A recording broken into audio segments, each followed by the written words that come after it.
Hello and welcome to helpyourmath.com. In this video, we're going to talk about the natural logarithm. So what is the natural logarithm? Well, remember every exponential function has an inverse function, and the inverse function of exponential functions are logarithmic functions. So for example, the inverse of f of x equals 2 to the x would be f inverse of x equals log base 2 of x. Those would be inverse functions of each other.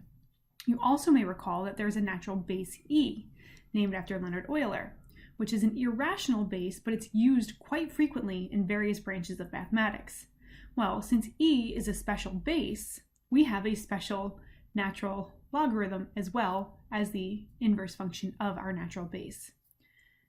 All right, so instead of saying, if we wanted to do the inverse of f of x equals e to the x, then what it should be, based on what it says up here, is that it should be f inverse of x equals log base e to the x. That's what it should be, and that's fine. You can do that. But instead, what you'll see on calculators is we use the natural log instead, and we abbreviate natural log surprisingly as ln, not nl, ln. So this would be the same as saying f inverse of x equals ln of x. And ln literally just stands for natural logarithm. So let's get used to using ln instead of log base e, which again, those are the same thing. We're going to take each of these natural logs and put them back into exponential form. Oh, I guess we're not doing anything with ln because it's given to us. So the natural log of 1/3 equals negative 1.0999 blah, blah, blah, blah, blah.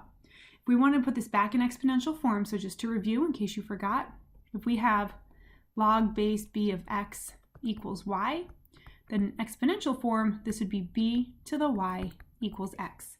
So here, the base, remember for natural log, the base is always e. So we would say e to the negative 1.09, and then who knows what comes after that, equals 1/3.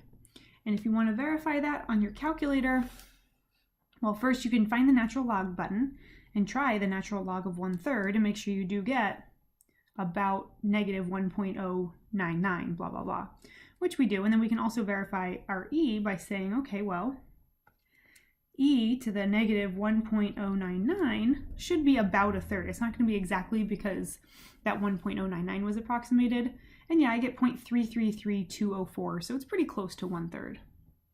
Okay, our next example, we're going to take the natural log of 8, which is approximately 2.079, and rewrite it in exponential form.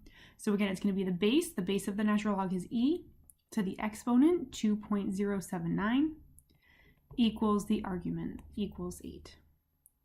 And then lastly, we have a fun fact about our exponentials and logarithms.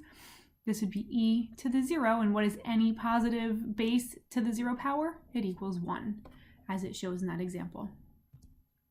All right, in this next set of examples, we're going to go the other direction. So now this time we're given base e, and we want to write it in logarithmic form.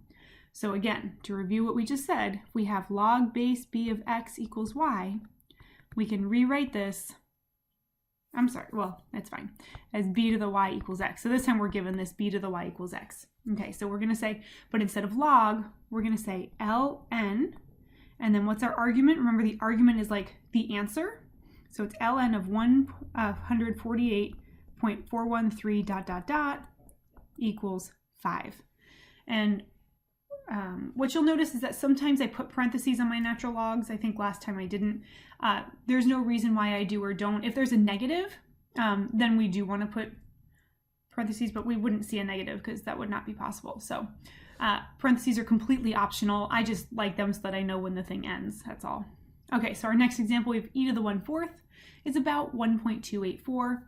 So to put this in logarithmic form, we would say ln of the answer, 1.284, ... is equal to 1/4. And then lastly, we have e to the negative 0.08 equals about 0.923. This would be the natural log of 0.923 ... is about negative 0.08. And in case you didn't try, so you can see here with my inconsistency with parentheses and not, and again, they really don't matter whether you include them or not. The only time it would matter is if you had like x plus 2 and that was the entire argument, you would need to make sure that's in parentheses.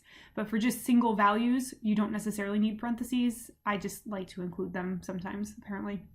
Okay, but here we're going to actually use our calculators to round some of these natural logs. So on your calculator, look for the ln key. It should just be a regular key if you have a scientific calculator or above. And we're going to try this. ln of 14.82. And we get, what's it say to do? Round to 3 decimal places. So we're going to say approximately 2.696 because the 9 behind the 5 would bump the 5 up to a 6. The natural log of the square root of 3. The natural log of the square root of 3. Whoops, I'm doing the square root of the square root of 3. Let's try that again. And when we do that, we get about 0.549. The 3 behind the 9 does not bump the 9 up. This has been a brief introduction to the natural logarithm.